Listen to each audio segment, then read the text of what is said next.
So let's move on to Israel. Here's what you tweeted about it. I'll give you a chance to clarify anything you want. You say now is the moment for Israel to return to its founding premise. The Jewish state has an absolute right to exist, a divine gift gifted to a divine nation charged with a divine purpose. Israel has an absolute and unequivocal right and responsibility to defend itself to the fullest, applying the only language its adversaries understand, the language of force. And what would David Ben-Gurion say? Don't depend on anyone else's fleeting sympathies or permission to do it. If Israel wants to destroy Hamas, Israel should go ahead and destroy Hamas. If Israel wants to destroy Hezbollah, Israel should go ahead and destroy Hezbollah. Good luck. If Israel and Mossad want to pull off Munich 2.0 and take out every last leader of Hamas, wherever they may be hiding, from Doha to Dresden, and host a red wedding at the Four Seasons in Qatar the next time Hania and Mashal show up, they should go ahead and do it. So it sounds great, except for the part of Hezbollah. But so we don't have to wonder what Ben-Gurion would say. We could just read his quotes. Let me just read a couple to you. We must expel Arabs and take their places. And if we have to use force, not to dispossess the Arabs of the Negev and Transjordan, but to guarantee our own right to settle in those places, then we have force at our disposal.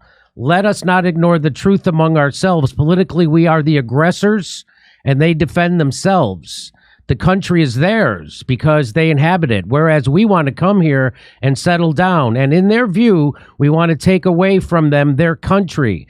Behind the terrorism is a movement which, though primitive, is not devoid of idealism and self-sacrifice. So doesn't that kind of blow your argument out of the water? I just quoted that guy, and he's saying that we're taking their land. Here's my view on it. And I wanted to let you finish that so I could tell you what my view is. And you can look at the totality of what I've said here. I have a radical revelation. I'm running for president of the United States, not for the president of Israel or any other country. And I know some people running for U.S. president mix that up a little bit. I don't. I'm pretty clear about which country I'm running to be president of. And my view is, against that backdrop, Israel's an ally. Israel should be allowed to do what Israel needs to defend itself, and also to make its own determinations. But this is all against the backdrop of me being probably the only person in the GOP field that's actually been clear about this. We should not be getting involved in that. I am against the $16 billion or $14 billion aid package for this specific war. I think that's better for Israel and better for the United States.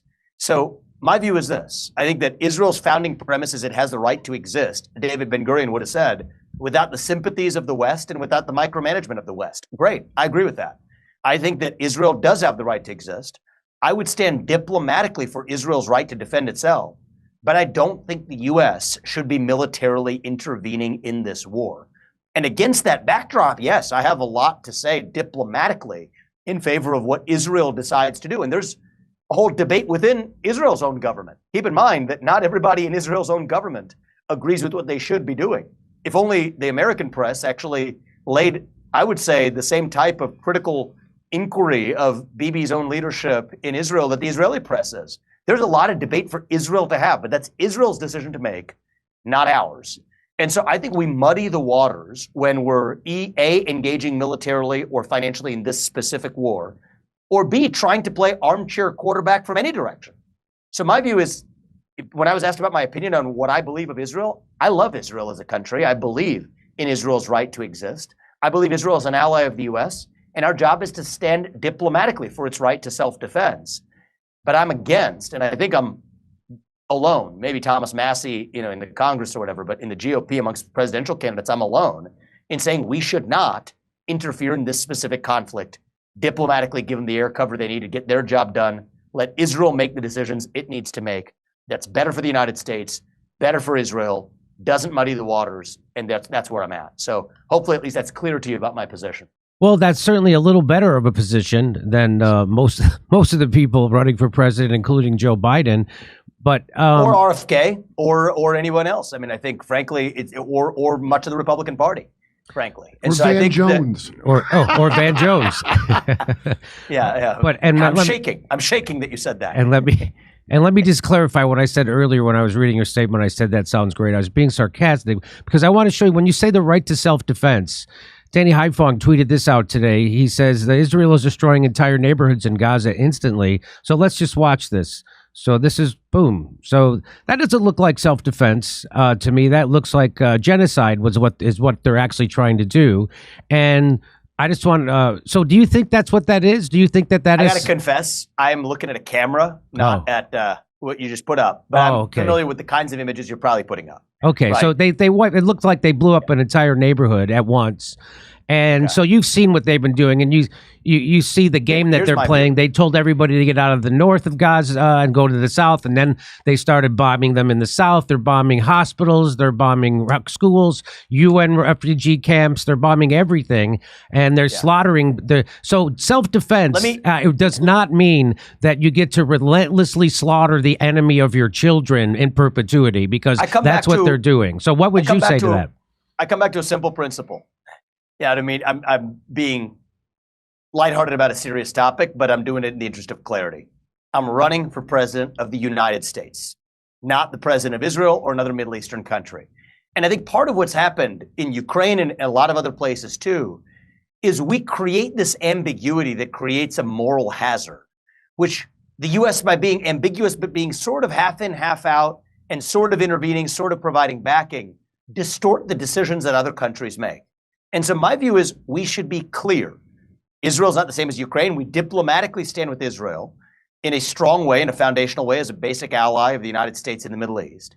But we should not be intervening in this war. It's not our job to play global policeman. And I think that when I say that, that applies in multiple different senses. I don't think we should be further engaging in this war in Ukraine. I think that creates moral hazard for Ukraine to do the kinds of things that Ukraine otherwise wouldn't have done. Remember, Zelensky wanted to negotiate a deal in the first 6 months of this war before the West intervened and goaded him to fight even more. So my view is we're at our worst when we're engaging willy-nilly, waddling into some conflict. It's like sloppily waddling into some glass shop, breaking glass, leave places like Iraq to Afghanistan arguably worse off than they were when we showed up. My view is this: diplomatically stand for our allies to be able to defend themselves. Israel has the ability to do it. There are decisions for Israel to make. There are risks and there are consequences of certain decisions they may make vis-a-vis their adversaries in the Middle East. Let Israel make its own decisions instead of playing armchair quarterback or backseat quarterback or whatever the idiom is, backseat quarterbacking, armchair advising what somebody else should do. My job is to take care of this country. And so I would tell Bibi, you smoke the terrorists on your southern border. If they're threatening you, great. We have our own problem at our own southern border. I'm going to deal with that here. We diplomatically stand for your right to do it without the UN or anybody else, or the EU or the US for that matter, psychoanalyzing and backseat quarterbacking what you're supposed to do. That's what I would say. So you said it several times that you diplomatically stand with Israel's right to defend themselves. Do you think what they're doing is called defending themselves? So look, I think that then you get into, complicated. Not that complicated. Right now, they're responding to an attack, right? So you can't just take a snapshot of what they're doing. Yeah, you can. When actually what you see is a hostile attack by Hamas. I think what Hamas did do to Israel was medieval. It was immoral. It was wrong. It was ghastly. It not only deserves to be condemned, it deserves to be responded to. And I think Israel has a right and responsibility to respond to that. So I think that it's not some even false moral equivalence somebody's supposed to draw if you're just looking at this, not in the sense of what should the U.S. do, but just from the sense of what is the right thing or what is the sense of justice here. I don't think that, you count up the number of civilians that Hamas killed and you count the number of deaths on the other side and say somehow that's a moral tabulation that's even. It's not. One side innocently went in to kill innocent civilians. The other side has a right to achieve deterrence for the future and make sure that doesn't happen again. But Israel needs to make that decision on its own terms. I don't think that the U.S. should be intervening in this situation, which it's interesting. The direction that I sense you're, pushing me on or applying pressure is very different from what I've been experiencing for most of this race from within the Republican Party, which has been in the other direction, that I'm not, signing some blank check to Israel, which is most of the criticism that I've taken. So it's interesting and I think that it's edifying to sort of get a slightly different, being pushed from slightly different direction. But I'm consistent no matter who I'm talking to here. Yes, we diplomatically stand for Israel's right to do what it needs to, but it's not our job to play policemen and second guess their decisions, just like it's not our job to play policemen in other parts of the world either. Well, when you say that they have a right to respond to the attack on October 7th, you're starting the story in the third act, just like the people who support the Ukraine war start the story in the third act with Putin's invasion of the Donbass, when he invaded not to start a war, but to end one. And so you know how to tell that story, but you don't want to tell this story. And you say this you don't. story is long and complicated. Yes, and I don't exactly. think it's the job of the United States to be. I don't think it's our job. Like, I just have I have a really simple view on the role of U.S. leadership, and I think it's one that George Washington shared. When we're talking about David Ben-Gurion in Israel, why don't we talk about George Washington in this country? He's our founding father, our first president. Well, what would he say? What did he say in his 1796 farewell address? We don't want foreign entanglements that don't advance our own interest. So there's two guiding principles for me. One is the people who we elect to run our own government should be the ones who actually run our own government, not an unelected bureaucracy which runs the show today. And the second principle is that the people who we elect to run that government owe a moral duty to the citizens of this nation, not any other one, but of this nation. And so I'm far more concerned and in-depth focused on economic mobility and the border crisis in the United States and the rise of violent crime in this country and taking care of our own citizens who are $34 trillion in debt, while we're handing out foreign aid willy-nilly to other countries whose national debt per person is less than ours. I don't think it is my job to be some sort of moral arbiter trying to play God, adjudicating thousands of years of history in some other part of the world that I don't think that we should be militarily engaged in the first place. And yes, I do think that everyone has a role to play, but I'm not running for president of the world. I'm running for president of the United States. And I think that that moral clarity matters. As a father, my moral duty is to my two sons and to my family. And as much as I do care for people who live in some other neighborhood at 300 miles away, if I could do some good there on a charitable basis, I would. My moral duty is to my family. Well, as a president of the United States, my moral duty is to the citizens of this country, not any other one. And so I've been pretty consistent on that. Okay, so and you know, I'm a student of history, and I could have a detailed intellectual discussion with you going back in different parts of the world, from what's going on in Armenia and Azerbaijan that no one's talking about, to Israel, to Ukraine, and that's fine. But the hat I'm wearing right now is a guy who's looking to lead this country. I don't think it's our job to intervene in conflicts unless it directly relates to the U.S. interest. I could agree with you on that, but you have to have moral leadership on what's happening when an ally of us that we do support financially is committing a genocide right out in the open, but you will be appointing hold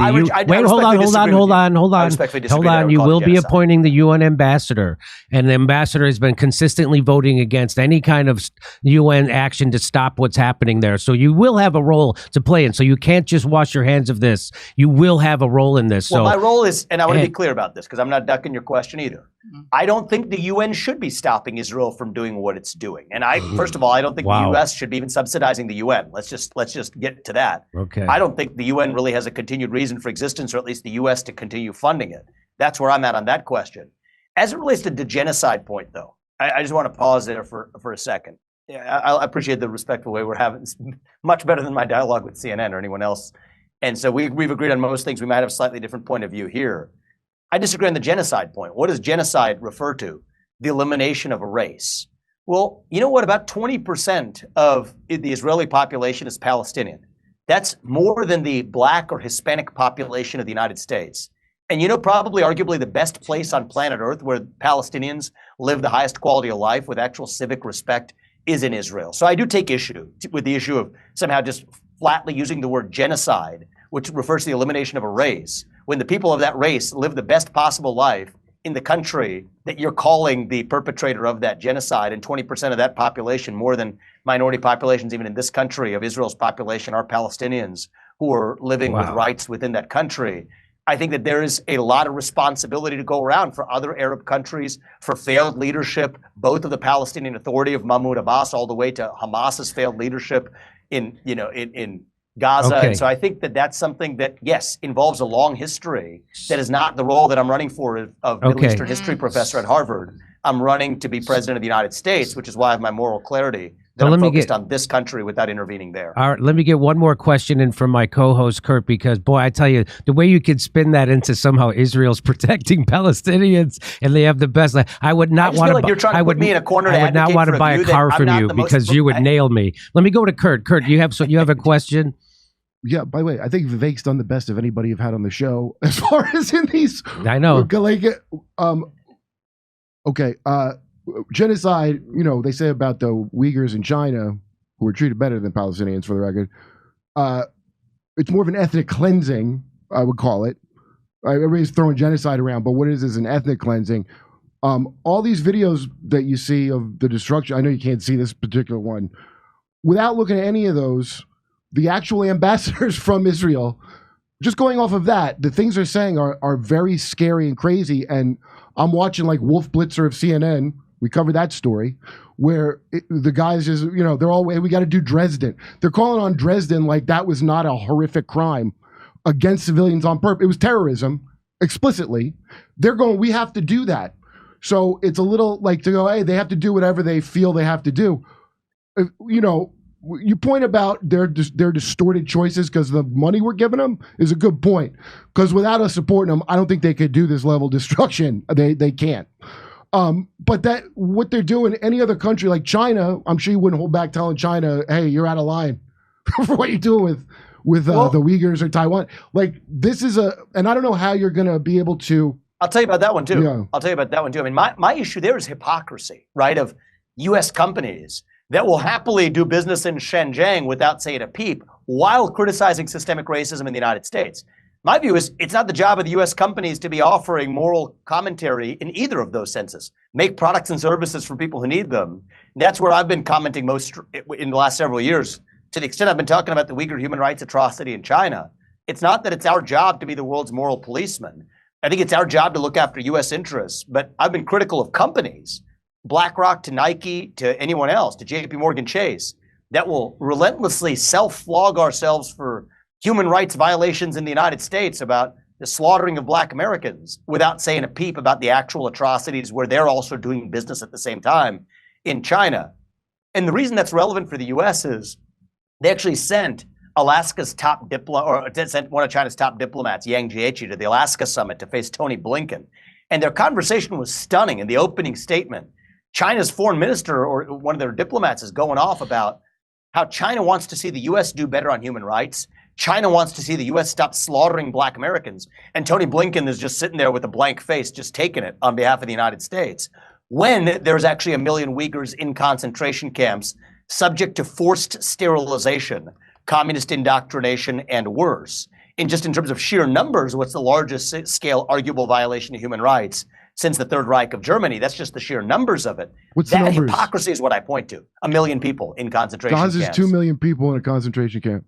Well, I mean, the concentration 2 million is bad. Nobody's committing forced sterilization, right? And so all I would say is for how much they can survive barely to eat. I think real weird German stuff. All I would say for you guys is, and I think you're sensing this too, there's a fight you may rightly want to pick. I'm not the person that you're picking it with because I'm a non-interventionist when it comes to conflicts that don't directly relate to the U.S. interest. I'm not just a gratuitous interventionist. And so I know I'm running for Republican candidate for U.S. president. And so I don't blame you because that's where most of the insane Republican Party actually is, intervening in foreign conflicts that don't have to do with our interest. I just want you to know I'm not that guy.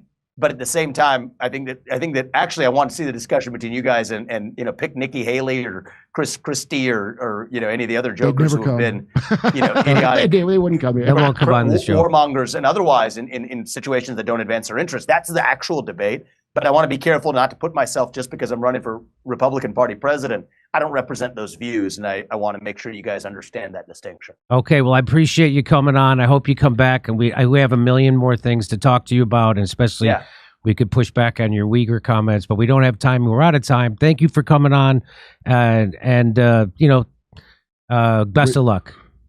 This is fun. I appreciate it, and I talk about that in my first book, Woke Inc., a little bit. I mean, we only scratch the surface, but if we do talk next time, we can even get a head start. So you guys at least understand what my views are, so then we can debate where we disagree. Okay. Come see us do a live stand-up show. We'll be in Venice, California, Palmdale, California, Omaha, Des Moines, Milwaukee, Lansing, Bend, Oregon, Portland, Oregon, Seattle, Washington, Boston, Massachusetts, and we're going to Europe. Do you live in Europe? We're going to be there. Go to jimmydore.com for a link for all those tickets.